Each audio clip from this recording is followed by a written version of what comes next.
Hi, this is Aziz Khan. I hope all of you should be having a good time. Uh, just to let you know, I've started a website as well with the name of telecomlearner.com. And on this website, I will be giving, you can say, I'll be gathering all of my posts here, all of my videos, so that it will become a one stop for anyone who wants to have some idea of my videos and my posts, because now I'm writing posts also against my videos so that it's more easy. I mean, you can read the post and then you can watch the video and then you can correlate, and it will help you understand the things more easily. So the topic of today's video is work breakdown structure, or the WBS. What is the WBS and how it is used, and what is the significance of a WBS in the life of a project manager, how a project manager should take a WBS, how much seriously, and in which part of the project he should be more focused on the creation of WBS. So this is some, you can say, some understanding, some wordy understanding. I have taken it mostly from the PMBOK. WBS is basically a document. The shape of document is not forced from PMI. You can make it like a tree or a process flow diagram, or like a project life cycle diagram, or whatever thing suits you, or whatever is easy for you. Because for big projects, the WBS also becomes very big. So then, even showing this document or saving this document should be a bit tricky. So it depends upon your project size, your project requirement, how much big your project is. So based on that, you can decide, or you can change a bit the layout and whatever. I mean, it's whatever is easy for your exact project. I will give you some examples, but that example should not be taken as that you must follow this. I mean, the example should be taken just an example. So WBS is a document. It may not be a single document as well. It may be a uh, mix of documents. Whatever I say, whatever is easy for you, whatever format is easy for you. If you are using very small project, you can make it a simple single document. If it is a big project, you can make it as a multiple of documents.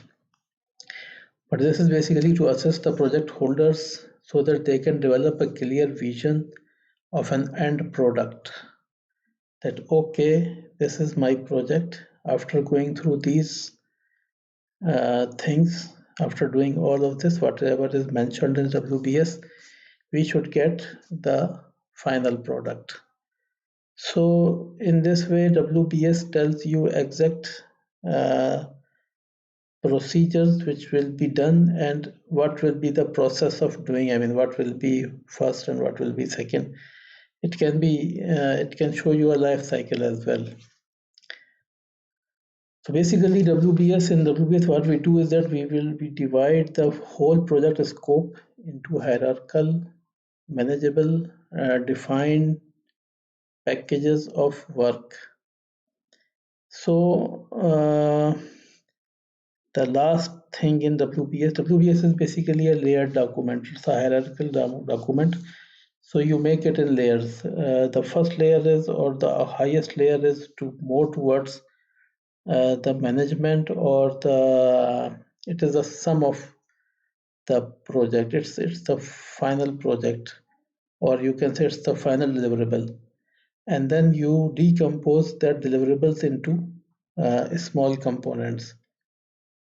For example, you have a main project, then you say, okay, to deliver this main project, I will need to do 4 major things. So your level 1 should be your main project, your layer level or layer 2 should be the 4 major deliverables. Then you will decompose all of those 4s one by one into smaller chunks uh, to help the team which will be working on it, because each thing which has to be worked by someone, it should be very elaborated to him. So you can make 2 layer, 3 layer, 4 layer, 5 layer WBS. It depends upon how much decomposition you have to bring in your WBS. For example, if you are making a very big project, you have to send a space rocket into uh, the space, then you know that this space rocket is made up of multiple components.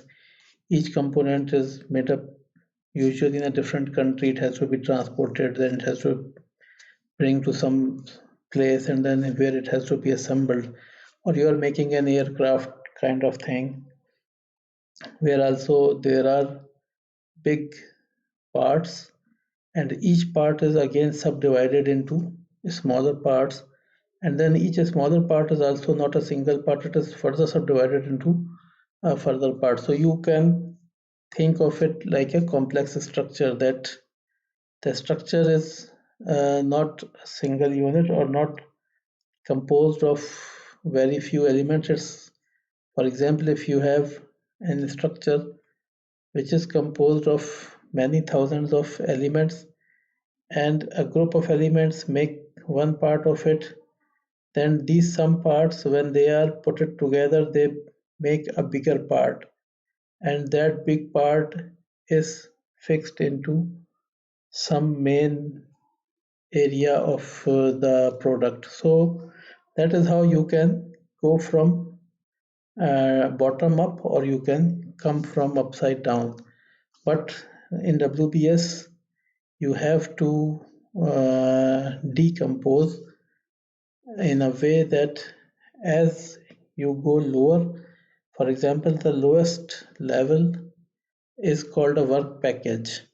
So a work package is assumed to be done by a single team, a small team.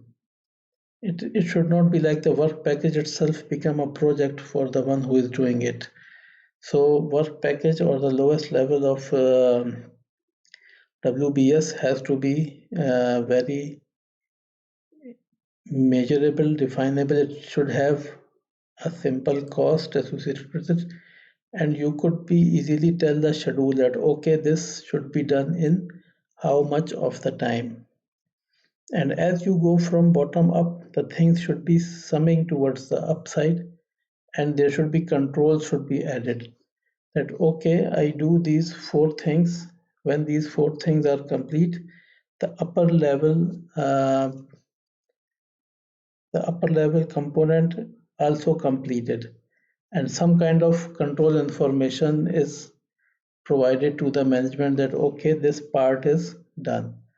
So if you come from bottom up and you sum up the things, then your whole project is delivered. So the various levels are basically to provide communication, simple communication, that okay, if I am in level 2 and I have completed everything below level 2, then it means my level 2 is complete. It should not mean that okay, I am in level 2, I completed everything below it, but still I'm waiting for something. I mean, once you have finished lower level parts, then the upper level thing should already be completed, because everything which is below is already done. So this provides a kind of communication, and if there is something not done, something missing, then there is very easy accountability that management can ask the specific person that okay, why your one deliverable is still pending. So it will give you a communication and control as well.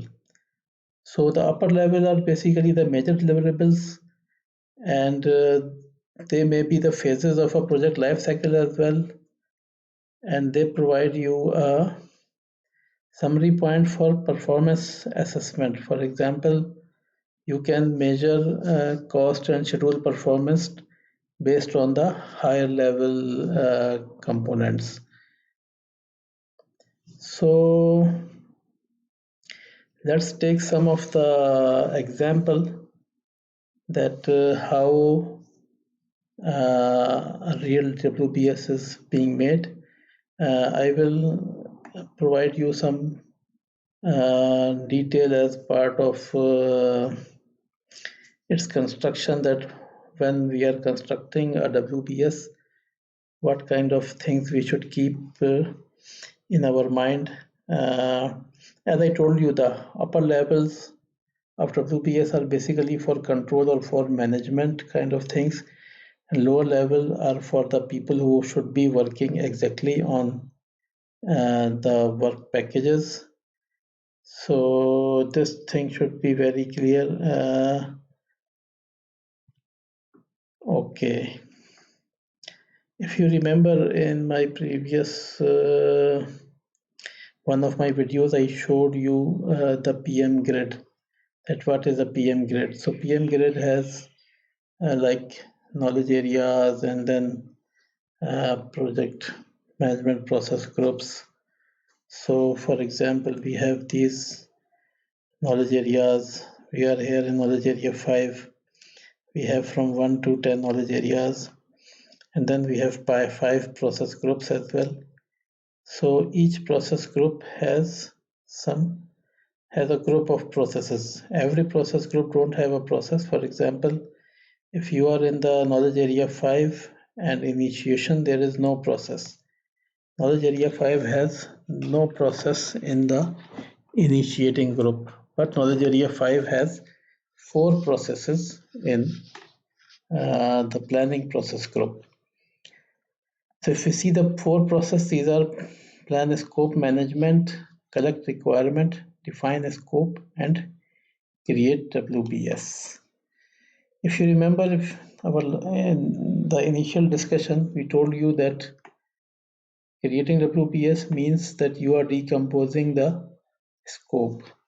So basically, when you define a scope very much properly, and a scope is very clear to the stakeholders, then you can say that half of your WBS is already made, because a very clear understanding of project scope makes the further thing very easy for everyone. So this 5.4 is our create WBS process. Based on this process, a WBS is created, and a WBS and WBS dictionary. Whenever we say WBS, we will mean the WBS and WBS dictionary as well, because WBS and its dictionary are, you can say, part and parcel of the same thing. WBS without a dictionary or without a proper dictionary is not something very much useful, because if you have a WBS, you don't have a dictionary, then it will not be easy for you to follow up on where you are in the project and where you are going. We will discuss both of these. So let's see what create WBS is actually done as per PMBOK. So if you have to create a WBS, you need 4 inputs. First input is a project management plan. Second input is project documents. Third input is enterprise environmental factors. And the fourth input is organizational process assets. So here we see that in PMBOK, they have made it very simple. Like for example, the numbering are also very easy to understand. For example, like this create WBS, it has a process number of 5.45, means that you are in knowledge area 5, And 4 means that within knowledge area 5, this is the fourth process. Like for example, you see here one process is here, one process is here. So this is 4.1, this is 4.2.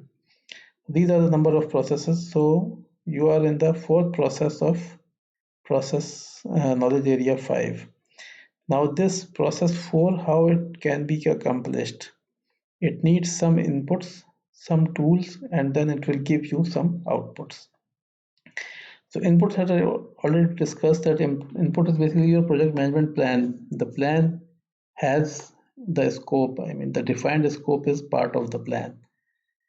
Then apart from this plan, you will need other project documents to make this WBS, because during this decomposition WBS, you cannot rely on any single thing or any single statement.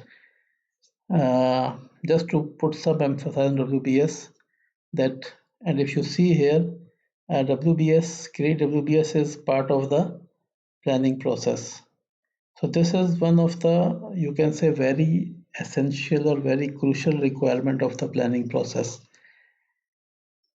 Because if you are planning a project, you are making a WBS, and just because of any reason you make a mistake in creating WBS, then that can become very much bigger issue for you, because all the work packages will be defined based on the WBS, and if there is any mistake, then all the work packages should have the same mistake, and it should be a multiplying factor. I mean, these all mistake, they will be accumulated, and it will give a big hit to your project. So making WBS in the planning phase, it should be your most focus area, because the scope is provided, it comes through the stakeholders. So when you are making or you are clarifying a scope, you should be very clear, or you things should be very clear to you. But when you are making a WBS, then all the stakeholders, they are not always with you. Most of the working is being done by the project manager and his team. So he has to use his utmost knowledge. He should give his most of his time to make a very crisp and clear WBS. And especially no one should say that, okay, this, for example, we create WBS and we discussed it with the management and with the team and everyone. But when we give it, for example, some part was subcontracted. When we give it to subcontractor says that this thing is not possible. I mean, sometimes it can happen. So this will give you a big hit, because you will have to go back to the stakeholders and to the management to get a new WBS again verified and approved. And if you have been doing a project management, then you know that this is one of the toughest time. I mean, you take, the management don't give you time very easily. They say that when we had given you a opportunity to discuss your WPS, why you did not cover each and everything in it. So the inputs are very necessary. You have to use all kind of inputs. The enterprise environmental factors, how your enterprise is running, how is the environment of it, how things are run generally. You need organizational process assets, that how the processes are run. There may be some ethical processes which will be required to make some special decisions. There may be some, for example, logistic processes or whatever. I mean, there may be some reasons you have to have. So you have to have all the information before you are finalizing a WBS. Then the two tools and techniques that you use, there are only two simple things by name. One is expert judgment. So whenever PMI says expert judgment, It means that the project manager has to find a subject matter expert about the project.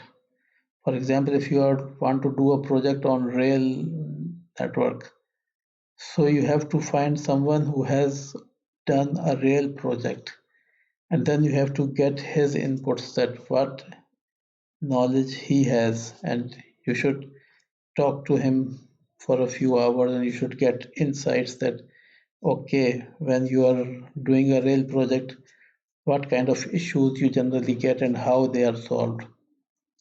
And based on this expert judgment, now you do all the decomposition. So basically, all the required thing in project WBS is the decomposition. You get a project with a small name. For example, you have to build a car. Now you will start decomposition, that okay, if I have to build a car, very simple decomposition that comes to mind very easily is that a car should have an engine. It should be a separate thing because engine is put from the outside, and the car should have a body. So there's a body and there are engines. Then you can further decompose that okay, the body should have some steel structure, which is the chassis of the body, and then there should be some other structure for the seats and the roof, and you need tires, and you need electrical system, lighting, air conditioning. So you start decomposing the things. The engine is a complex thing again. The engine has many parts. Engine has a part for cooling, and engine has a part for starting, and there are pistons and brakes and whatever. So the thing is that once you have a project, you should start decomposition, but the decomposition should not be like a wild kind of decomposition. I mean, that you have a project, you should not try to make a two-layer WBS. Two-layer WBS is kind of very easy, but it's not easily manageable. That you have a project and you write 500 things below it. That okay, to do this project, I need to do these 500 things. So for example, if you have done 499 things and only one is pending, all of your project is pending. And also, if for example you have some random 10, 12 things pending, you should not be able to get very easily that exactly what is pending in your project. For example, you make a two-level WBS, and then whenever you will go to someone and ask him for support, and he will say that okay, where you are stuck, you will say that I have these 15 things pending. He said, no, if you have 15 things pending, then this means there is some other big problem, because 15 things should not be pending. You should come up with only one or two major things, that okay, this is the major problem. That's why we decompose a WBS in at least 3 levels, or you can go up to 4 or 5 levels required as per required of your project. If it is a very big project, you can make more levels.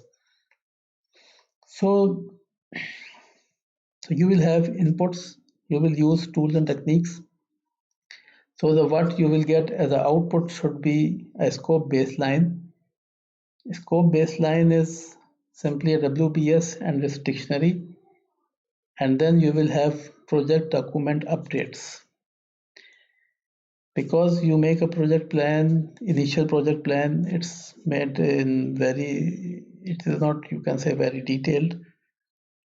But once you make a very good WBS with very good decompositions, then a lot of things in the main project management plan, they are updated. Like for example, once you finish the WBS, then your cost estimations should be very much refined. So your cost should be updated. Your schedule should be very much refined. You should exactly know that okay, in how many days we can do it. So your schedule should be updated. So once you finish a WBS, you have a scope baseline, and a lot of project documents are updated based on the outputs of the WBS. WBS dictionary is, as I said, it's a part and parcel of WBS. There is no set, you can say it's not very set structure of WBS dictionary.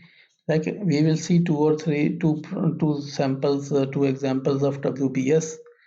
But this dictionary can be maintained in many ways. It can be maintained like as a Gantt chart and project, or as a status report, or there are many other ways also. You can have a WBS dictionary in, you can say, not a very highly documented kind of thing. It may be uh, distributed in different documents, but generally what we get from a WBS dictionary, the main, you can say, thing is the responsible organization or responsible person. Like for example, in WBS, we said that the last thing of a WBS is a work package. So WBS dictionaries are basically linked to the work packages, because work package is the point from where you have control on the resources. So for example, if in your WBS you have 200 work packages, and for example you have 50 different teams, so you should know that which team is doing which of the work package. On an average, we can very easily say that okay, if each team is doing 4 packages, but this may not be the case. Maybe some packages are big and only one team is doing that, and some packages are very small, so one team is doing 4, 5, 6 of those packages. So WBS dictionary tells you, it gives you a relation between work package and to whom it is assigned. It can also provide you a lot more information, like for example, what are your assumptions and constraints of those work packages. For example, what is the schedule milestone? For example, if you finish this work package, will it trigger any schedule milestone? What should be the cost estimates, resource requirement, quality requirements? Are there any acceptance criteria for this work package so that they should be exactly followed? So a lot of things can, this is not a exhausting list. I mean, I have taken it some part from the PMBOK, but this is not an exhausting list. You can even add a lot more if you require. Basically, just to give you an idea, I mean, because each project, even this PMI also says the same, that each project or all projects cannot be run in the same way. For example, a lot of projects are done in organization and there is no project charter written. No one gives a charter, because if you go in the lengthy processes for each and every project, then your project may suffer. Sometimes the documentation of a project can take more time than the project itself. So that is why PMI also reiterates it again and again on many places, that you should make an expert judgment. It is assumed that a project manager is expert in everything, and especially in making decisions and judgments. So how you make WBS dictionary is, again, it's a part of your decision, your judgment. So this is a sample WBS from PMBOK. If you see these, it has 3 levels. The first level is the main project. We need to deliver a software product release. So it means that we have a software product already. At its release 5 is now going to be released somewhere in the future, and this is a project. Now this project is broken down in its life cycles. So if you read here, this is PMI says that this WBS illustration only and not intended to represent the full project scope of any specific project, nor to imply that this is only way to organize WBS on this type of project. So here they have made a declaration or disclaimer that don't take it in a very literal way. I mean, it does not mean that if you have a software product release project, then you must make a WBS of this kind. It is just registration, so you should take it as a registration only. So if we see this, that okay, if we have a software product release, then there should be some project management with it, because you have to manage this project. You need the product requirements, that okay, what kind of requirements are required for the new release, and then based on the requirement you should do the detailed design. The detailed design should be then constructed. I mean, this is a software product, so it should be coded in by the coders, and then there should be integration and testing, because this is, you can say, you can hand over only after you have done the integration and testing. And then each of these is further decomposed. Like for example, project management, it should need some planning, it should need a lot of meetings, and it should need administration, because you should assign some people here and there and whatever. So rest of all these have the same thing. Like for example, this is a software product, so you should have a software, a user documentation, and a training program. So you will have a requirements for all these things, and you will have a detailed design for these things, you will have a construction for these things, and then these things should be integrated and tested. So this is, you can say, very straightforward, simple, generic WBS. Generally, WBS are not as simple as this one, but this gives you a very good idea of how a WBS can be made. I have made one of my own samples as well. So for example, I have not fully filled it. These tools are, it does not mean that these two don't have any layer 3, level 3 work packages. I have just not written it because I feel these two were enough to give you some idea. So for example, if we have a swap project, so this swap project is our main WBS level 1.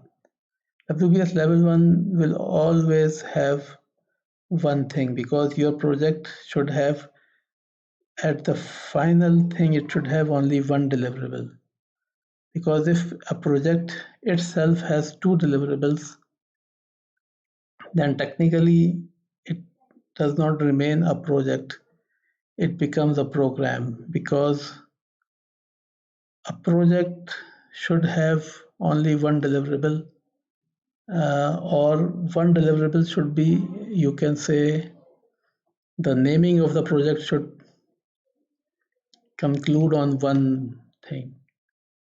Like for example, if we see this project has many deliverables. This project may have 10, 20, 50 deliverables, but it is a single project. Its name is swap project. So in this project you have to swap something. So for the first layer under this, which is our layer 2 or level 2, I decompose it into 4 things. You can make it in 5, 6, 8, 10, whatever is as per your organization requirements and other things. So I make it like, for example, if we have to do a swap, we have to make the site readiness. Then there should be equipment installation, because you are going to swap, so you should install the new equipment first, and then you should put the services on this new equipment, and then you should remove the old equipment. So after equipment installation, we have equipment removal. And once these both of things are done, then we go towards site handover. So the site is handed over. So this is a simple decomposition. Again, I will say that, like the same disclaimer like PMI did, that it does not mean that if you are doing a swap project, you should take these 4 things. No, it's up to you. There may be 10 headings under the main project, and then under each heading, you can decompose it in 5, 6, 10, 18, 20 work packages. It's up to you, but this is just to give you a very simple idea. So this site readiness, we decompose the site readiness again in 4 work packages. Now this is the last layer of our WBS. So the last layer, as I told you, is the work package level, and the main thing of work package is that a work package should be discrete. It should be done by one team. It should have a cost assigned to it. It should have a schedule assigned to it. So it should be measurable, controllable, definable. But one thing again, that this is a sample. So maybe in your project, the site readiness takes more than these 4 items. Maybe it has 6 items. And maybe some of these items are not a single work package. So for example, I'm just giving you an example. For example, if we have 3 kind of power sources like DC power and AC power and commercial power, then either we can make 3 different layer 3 work packages, or we can again decompose it on a layer 4. If all of these have a lower layer, or most of these have another layer requirement, then it's better to break down further. And if only some of these, for example, you need only two kind of powers, then it's better to keep it in layer 3 and make 2 kinds of it. Make one as a AC power and one as a DC power. So there will be 5 work packages here, and the number of work packages should not be uniform. It does not mean that each of the layer 2 should have 4 layer 3 work packages. For example, the first one could have 10 packages under it. The second one could have only 2. The third one could have 5. The fourth one could have nothing under it. So it's up to your requirement.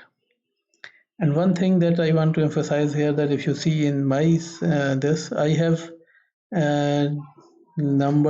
given it numbers. These numbers, these are the code IDs as well. If you remember here, there's the code ID. So if you have a code ID in your WBS, it helps you easy to correlate with the dictionary. For example, in the dictionary, you can very easily ask someone that, okay, to whom we have assigned 3.2.3. So he can very easily, there should, because for example, you may have some, if you ask powering up, maybe someone may miss it and he may confuse it with this power DB installation. But when you will ask someone that, okay, what is the status of 3.2.3, then he knows that what you are talking about. And these numbering, if you see here, the first layer I have put it as number 1.0 because it is only one. So, but for the lower ones, I have made it as 2.1, 0.2, 0.3, 0.4. So if we have more, the number should be increasing, but the first number should be 2.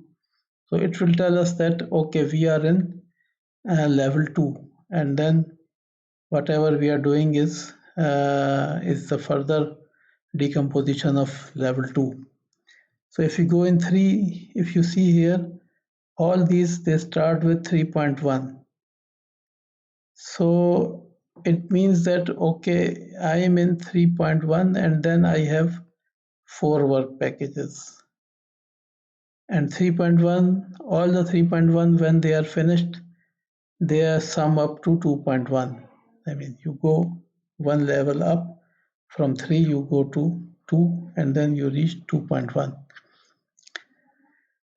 And one thing that we talked in the start, that these four, for example, these 4 packages, when all these 4 packages are done, when you say, okay, this is done, this is done, this is done, this is done, then this should done by itself. There should not be any confusion in the WBS.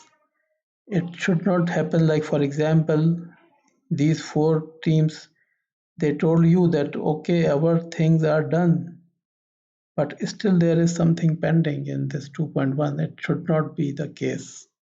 If it is the case anyhow, then it means that you have put some big mistake and it should harm you very severely. Because very simple question and logic is, for example, if someone from management and he found somehow that your WBS, these 4 items are done, and you have shown that this item is still not complete, then you should have very much valid reason that why it is not complete.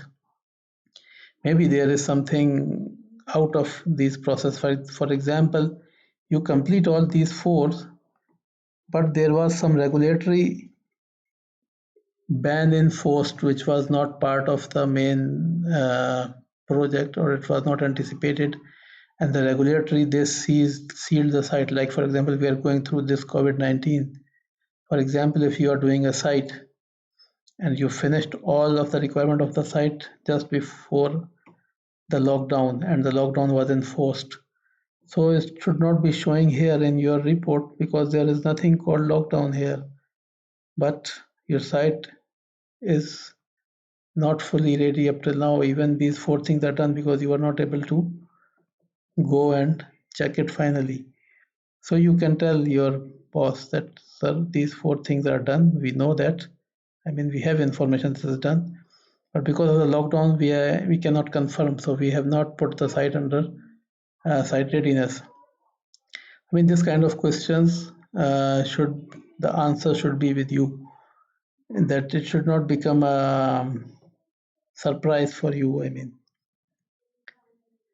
the same way I told you that these work packages should be very much discreet and focused, and like, for example, when you give it to someone, that, okay, you give it to a team that, okay, do a Power DB installation, and then he asks you that, okay, I have to do a AC Power DB or DC Power DB. These things should be very crisp and clear, because any confusion in a very small kind of thing can lead to big consequences.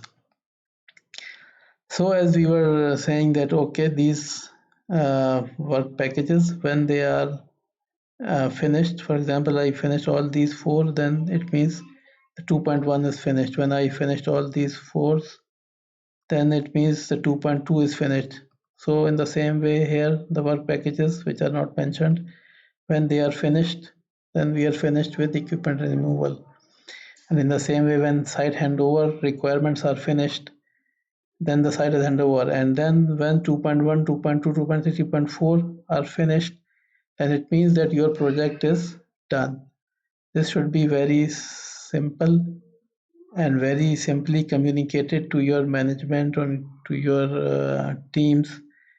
And these are the controls, like we were talking, that the upper level, they give you a control. Like, for example, when these 4 are finished, so it means that this part is finished. I mean, so there should be a control mechanism that if these 4 are finished, then something should trigger, and it should tell that, okay, this milestone is finished now because the underlying work packages are already done. So I hope this will give you a good idea that what is a work package, how this work package is generally made through decomposition, expert judgment, and how we follow up a WBS. WBS itself cannot be followed because we cannot keep every information in a single document. If we this is a very simplified WBS. We can see it on a page. Generally, WBSs they are in itself. It is not very simple. It is a very complex or very big uh, picture. So if we put extra things like who is the owner and what is the resource requirement and what is the cost schedule and what is this and what is that in the same document, the document will become more complex and it should become more difficult to understand. So that is why we make things in a very proper way, in a very systematic way. You should have a very good directory structure, folder structure for your things, that how you will save a WBS, how you will save its work packages, how the WBS dictionary will be made, how it will be saved, how it should be communicated. So these things should be very crisp and clear to everyone. So I hope you should have understood the whole idea that what is WBS, why it is used. So if you see this gives you, if you are following WBS, it gives you very much ease to communicate to the management and to the teams, because this gives you a kind of interlink that, for example, a person who is working on this work package, once his work package is finished, his information should be uh, followed and should go to the main controller people of this project, that okay, this thing is done. So from this they can make their schedule performance and cost performances based on the inputs they received from the work package level. So let me finish this, and I hope this should be you should have understood the idea behind WBS and the WBS dictionary. And I will just at the end, I will tell you that WBS is basically a part of the planning process. But if there the project control, because the project control happens in all phases. I mean, you have to control a project. So even though the WBS is made in the planning process, in the planning area, and it should be made very precisely, but because of any reason, because of any risk, or because of anything, because once planning phase is complete, generally we don't assume that we should go back to planning. But in the new project scenarios, in the agile project management and in a normal project management as well, because things change. So a project manager should have a good eye on the risk, and if some risk is being triggered, he should change the WBS as well, and he should update the WBS, and then he should update everyone.